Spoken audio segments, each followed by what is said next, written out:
Thank you very much to be in our studio, and I'd like to ask some questions. How you to start to, make music to, l- stuff like that? Yeah, I think for both of us probably it was the same kind of beginning.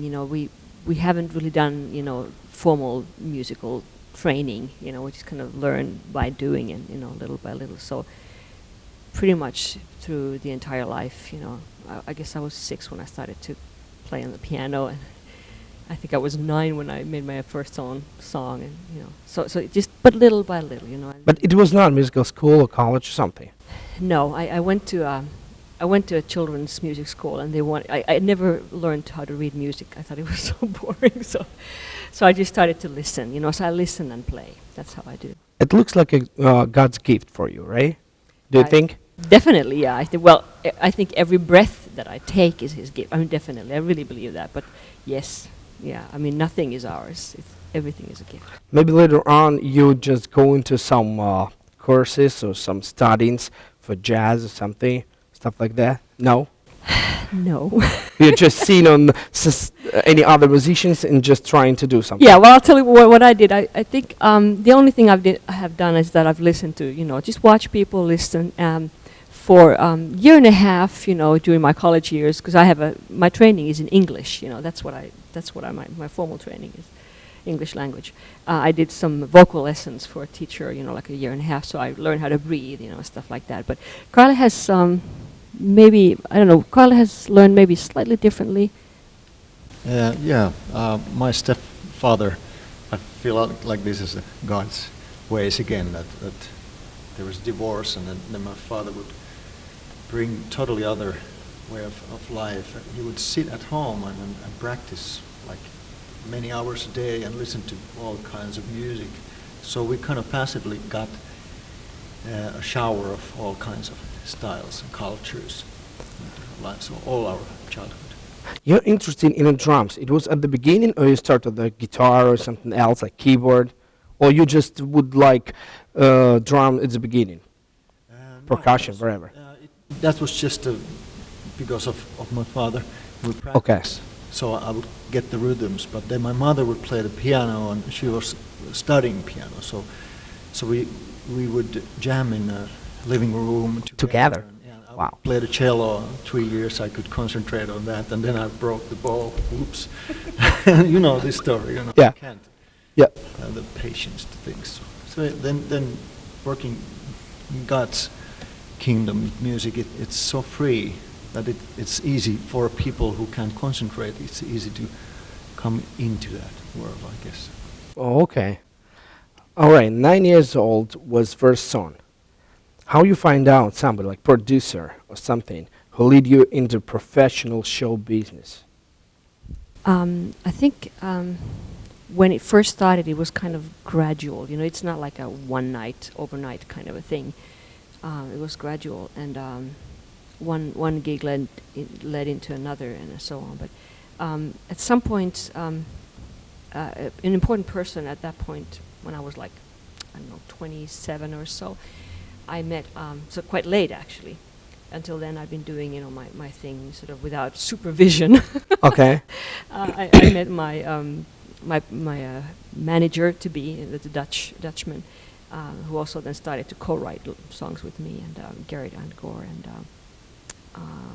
and then there was a long period we worked a lot in Holland, and with Americans and other, we just toured in different places, and then at that point also we came here in Nashville and recorded two albums. But it's been a long. I'm a slow learner. It's been a long process, and I still, I'm just looking forward to learning stuff. So it's not like I don't think I've done things really properly, in the way it's usually done. Just kind of, oh, okay, yeah, let's do this, that kind of thing. Okay. How you got EuroVision? EuroVision? How I regard it. Yeah. Well, first of all, I think you cannot compete in music. Okay. How do you measure?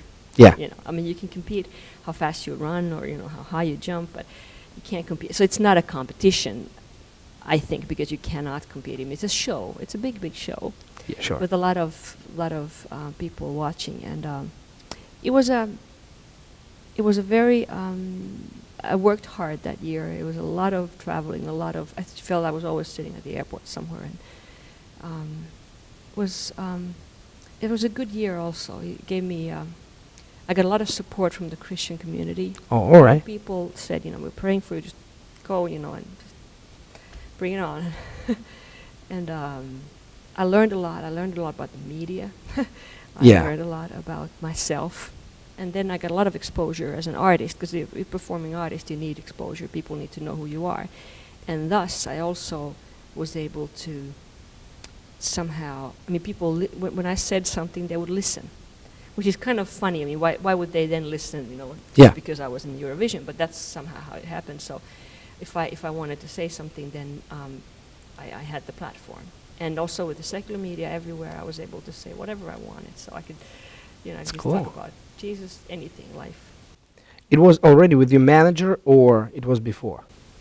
We already had worked together with my manager, yeah. So it was actually his idea. Okay. Yeah, he said let's try. And I was like, I don't know, But then he sort of talked me into it, and we decided that we would just, we'll try and see what happens. And if God closes the door, then we're not going to whine about it, But if He opens it, then we know that it's His doing, and then He opened it all the way.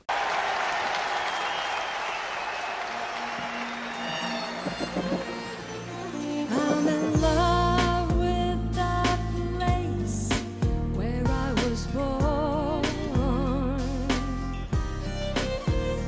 where I live my life in harmony with every new dawn. I'm in love with the people that I know, I share my tears of laughter, the times I feel low. It's a little bit of love, it's a little love I need to keep me going, keep me smiling. It's love that makes me breathe. Maybe Finland, France, or Spain, Berlin, Prague, or Rome. It's the place where you live, where your heart feels at home. There's a world that is bigger than my own, where they strive to try and unify to dial a monotone. Every change that really matters comes from within. And in love we stand together through thick and thin.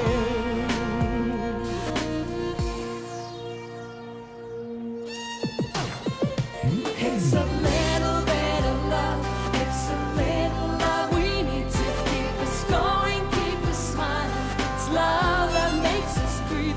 Maybe Amsterdam or Bern, Sweden, the UK, where your heart is at home, you will feel it's a little love.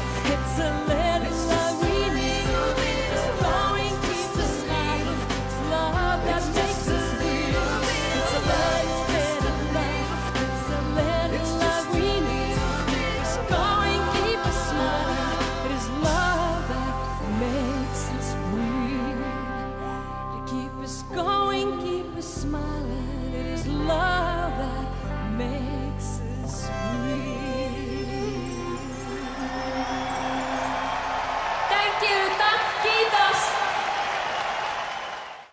Okay. How these trying on EuroVision influence on your life and your ministry? It gonna help you, or? I think maybe at least the kind of person I am, Okay. and also the stage when it came in my life, because I wasn't young when I did that. I had long experience behind me. I think it was just kind of a boost to my ministry, in the sense that I mean, not the Eurovision per se, but just when people know me. Okay. They were like, it opened doors, a lot of doors, which again, I can, bring in, I can preach the kingdom. Yes. So Yeah. in that way, it's like, yeah, whatever it takes. Wow, that's Of course, nice. I'm not going to compromise, things, but it just, we're just there as his children. You've been together on the stage on that time, Eurovision? Yeah, sure. What is your feeling at Eurovision time? I just want to say that Carl has been on that stage more than I have. He's been 3 times, right? Wow. Yeah, with other artists. With somebody else? Yeah. Wow. What are you feeling? On a stage? Yes. Yes.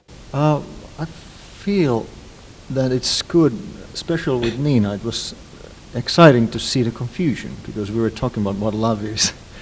And I've been there before and seen the show and pretending and all that thing that I was involved too, and to feel the difference, to see that this was led to this kind of coulis,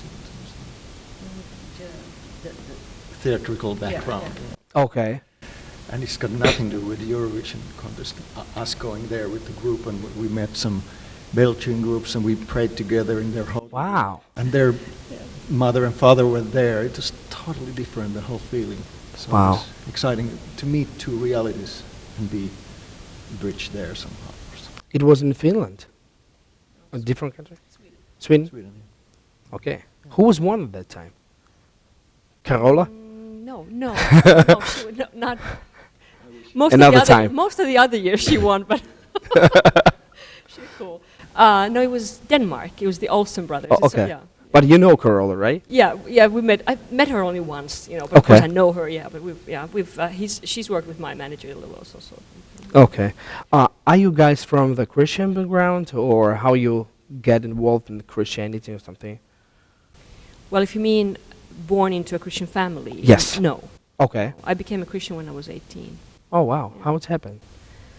I'm a member of the Lutheran Church, like most people in Finland, Mhm. and whether they have any commitment or Yeah. not.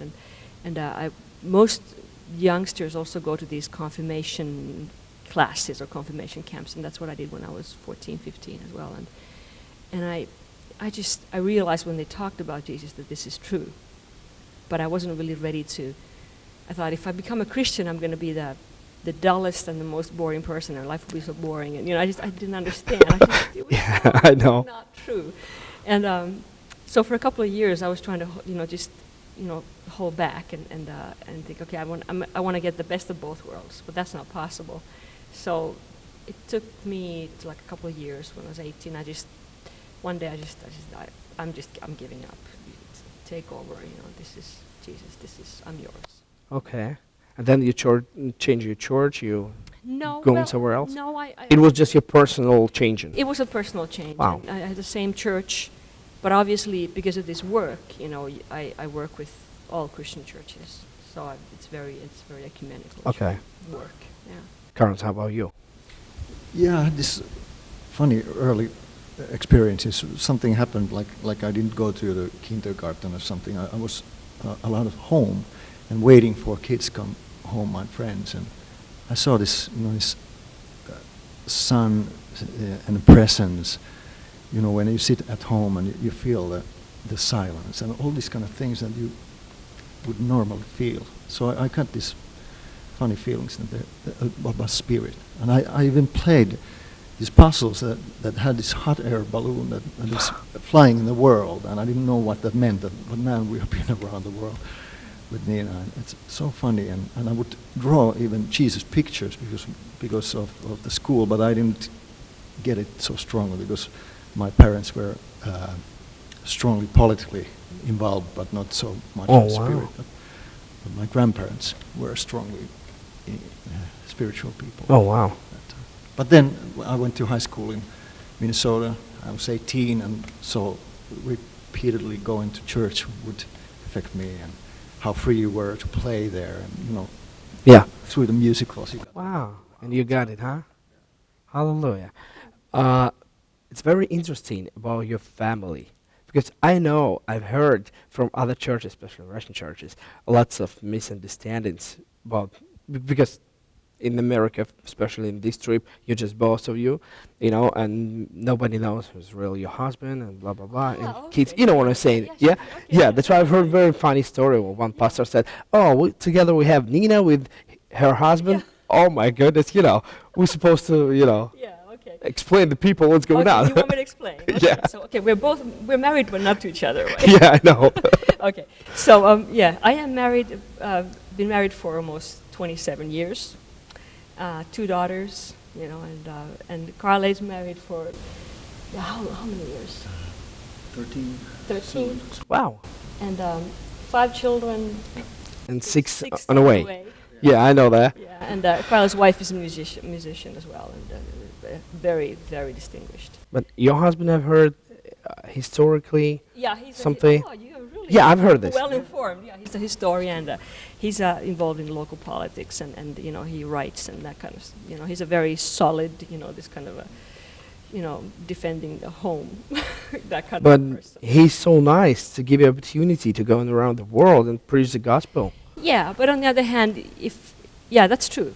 It is true. But on the other hand, if it was the other way around, usually if it was the man doing the same thing, who would even ask that? Yes, I know. But yes, of course it is true, because there's a lot of, because of the, people, this is how people think. And they also think that it always, this kind of work involves some kind of loose moral somehow, that when you're a singer or in music, it's like, it's party and whatever, But we have been working together for almost 20 years, Wow. And it's like we have a very solid trust in Yes. families and everything. So it wouldn't be possible to work like this, if it wasn't for the trust. I think God has been gracious to our families, really. But and I understand. The people usually, I guess, think that we just take it for granted that we are married. Yeah. But that's not the case. Carl is like a brother, I can say, a kid brother. Okay. Mind you. How old are the kids and what are they doing? My kids are twins, Okay, wow. so they are 21, and so they're already away from, they don't live at home anymore. One is in Brazil this year, the other one is in quite far away from home in Finland, and both are getting married this year. So. Oh, wow. Different That's situation nice. now That's coming. nice. How about your family? How old are your kids? Aaron is 2 years and Maya is 11, so the scale goes. Oh, wow. That's nice. Yeah. You have a big family. Why? You so love kids. It's going from the past. Your family was with the big kids or something? No? No, but okay, my wife's family, like 5 Oh, kids really? and things, but we kind of trusted the natural way that goes, and she would have this breastfeeding, like 2 years per kid, and then it goes naturally. About 2 years and 3 months is the average. The next kid would come. Wow. We just let it happen, and until it starts to feel now that okay, this is going to be. So maybe all the people have different biorhythms about this, how many kids you want kids or not. So it felt natural. Oh. That's nice. How you got involved in ministry for prisons, especially in Russia? Are you doing that in Finland too, or just in Russia? I've never been in a Finnish prison. Okay. Yeah, which is really strange, because I know a lot of prisons. Okay. So it's somebody asked us just recently. I said we didn't choose Russia. It kind of chose us in a sense, There's an ex-life convict from Finland who used to work in Russia. He's now dead, but he's done a lot of good stuff in St. Petersburg, and that most of Russia actually. He once in Finland we were doing a concert somewhere where he was also speaking, and he was from Finland. Yeah, but he was a lot in Russia, and he asked us to come. And at first I was like, I don't think so, because I didn't have any connection, I didn't have any criminal background.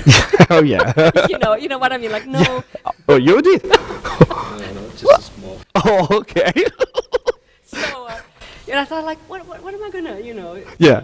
And it's usually a very male surrounding, and it's just gonna be awkward, But they wouldn't. They just asked, and then I prayed about it, and the Lord really told me to go, Wow. So and Carla he was like, yeah, let's go.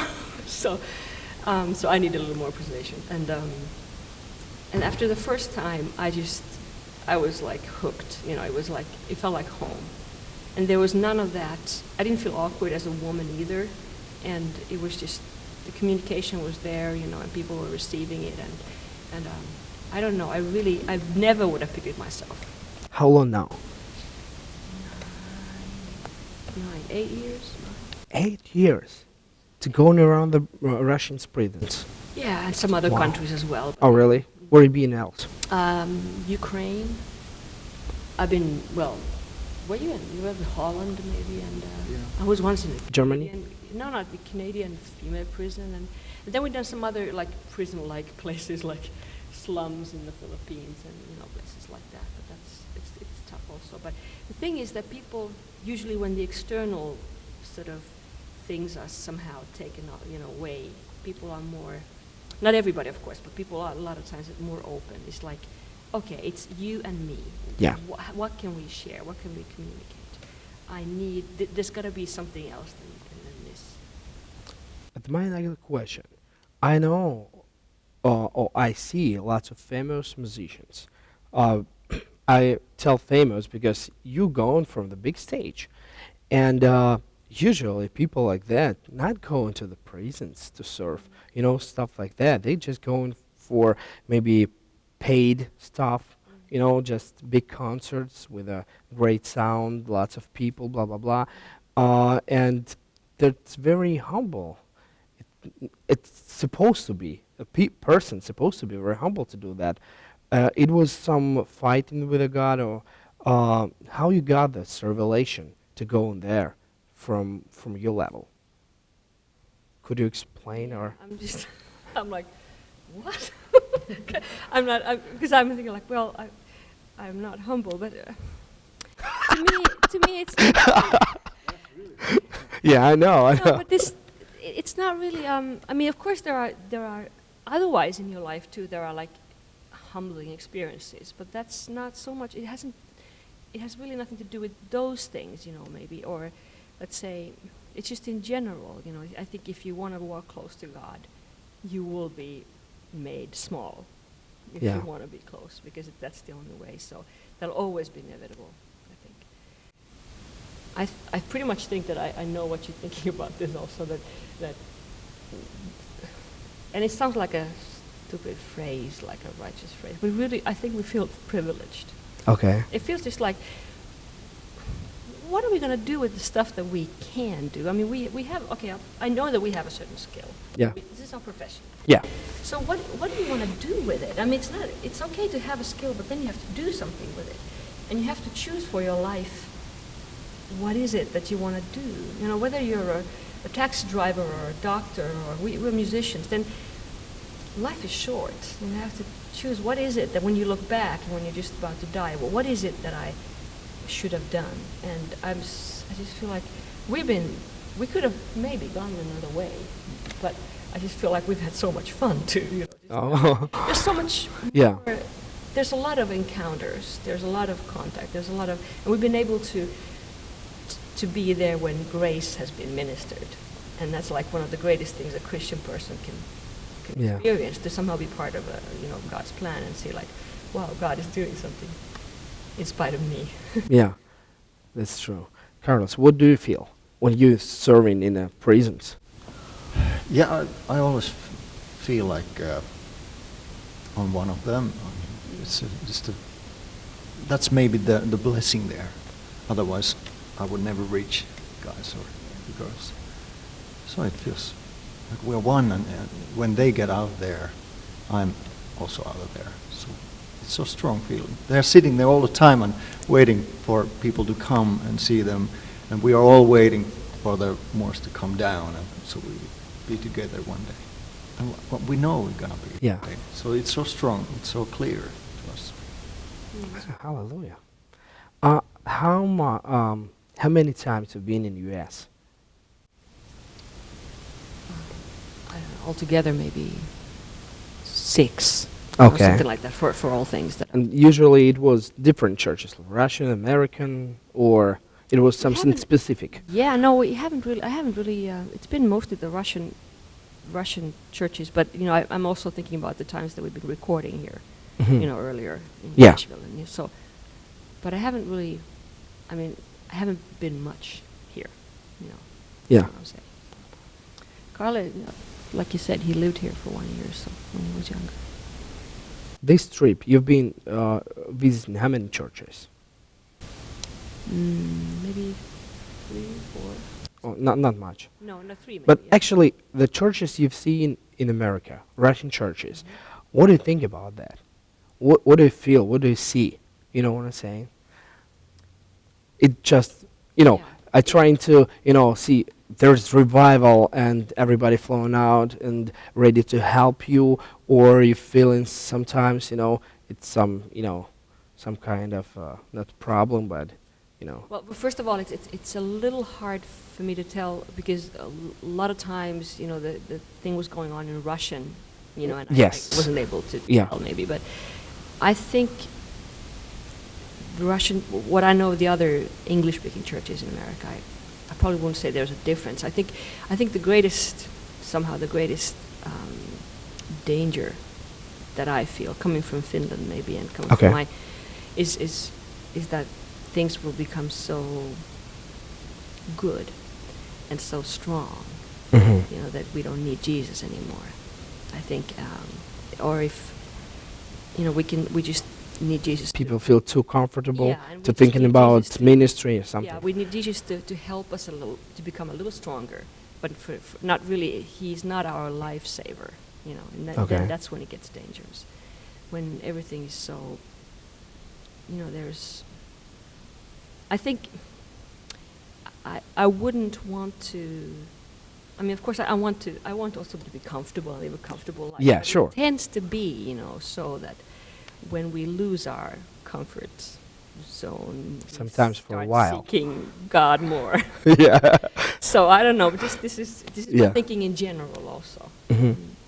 Do you have some contacts in U.S. like Sergei Morozov or somebody else who help you to make these trips in America? Yeah, well, I think Sergei Morozov is and his family Mostly. is for this trip is the most important contact. In Russia, you mostly working with Ekwol Khafre, right? Exactly. How you got this connection? Well, this was through a Finnish organization. The guy that I told you about who Mhm. provided us first, he works for a Finnish organization, and they actually they send us. When we go, they send us, but our partners would be then Jan Volkov and the ACCR prison ministry. So we met in St. Petersburg at some point. It was quite many years ago already, Jan, and then after that, sort of little by little, we started working more together. And now, of course, and I think it's a good thing to have a Russian contact, not to come. Yeah. It makes a lot more sense. In summertime, you plan to visit Perm, Krasnodar, and Tver. I remember something like that, like 30 prisons. What are you waiting for? It looks like, you know what? I call this, it's like a tour. Like 30 points, like 30 Yeah. prisons, Yeah. sometimes like 30 cities and somebody going to the tour. It Yeah. looks like a tour. It's going to be hard because 30 prisons in a short time, Yeah. Well, we'll do it in like 1 week. It will be actually in 3. It's not in one, in Yeah, one. sure. But yeah, I mean, that you've worked when you've done. I mean, when the day is done, when you come to wherever you're staying, a hotel or whatever, you know that you have worked. There's going to be men and women's as well. Or mostly Well, it's a mostly women men, of course, prisons. because most prisons are male, Okay. prisons, but of course, yeah, both female and male, yeah. But I'm very much looking forward to that because I kind of know a little bit what it's about. Well, I know what it's about. Yeah. And on the other hand, you never know because people are always different, and it's and God does what He Yeah, does. different stories, different troubles. Yeah. Site. Yeah. You got a new CD, Landscape of Your Soul. Yeah. Landscape of My Soul. What was it? How was it? It was in Finland, it was in Russia. Where you recorded? We recorded in. That was more like a live, almost like a live session. That the main bulk was a live session, and we recorded it in Finland with mostly Finnish musicians. So my music and just very sort of cozy live session. Mhm. Went to a house by the sea and, and did that. And then we had some overdubs from a couple of people from other countries, but basically a very sort of cozy setting. You already have music or songs in next city? Yeah. All right. I have a bunch of songs. Where is it gone? It's we will start recording this year, so I have a British producer. Mostly like every year you have something, or every no, 2 years? I had Doesn't matter. earlier maybe, but that's a little too fast. I don't want to do that. That's a little too fast. I want to have time to think. Okay, my last question is your plans and wishes to the people, to the Christians, to the maybe unbelievers. Well, for unbelievers, I mean, anybody who doesn't know Christ, I would just say, just let Him find you. Just stop fighting back. He knows best. What is good for you. So just stop fighting back, and pretty much the same for any Christian too. We just need to give Him the permission to do what He wants in our lives. It's not the easiest life, but it's the best life. Yeah, it's true. Carlos, you want to say something? I just say that we are together. Amen. Amen. Okay, thank you so much for being with us. And one more thing I would like to do, I would like to present you their T-shirt of logo of my ministry doing this program. Yeah. This beautiful T-shirt. It's going for these guys. And thank you so much for being with us. Fire of revival.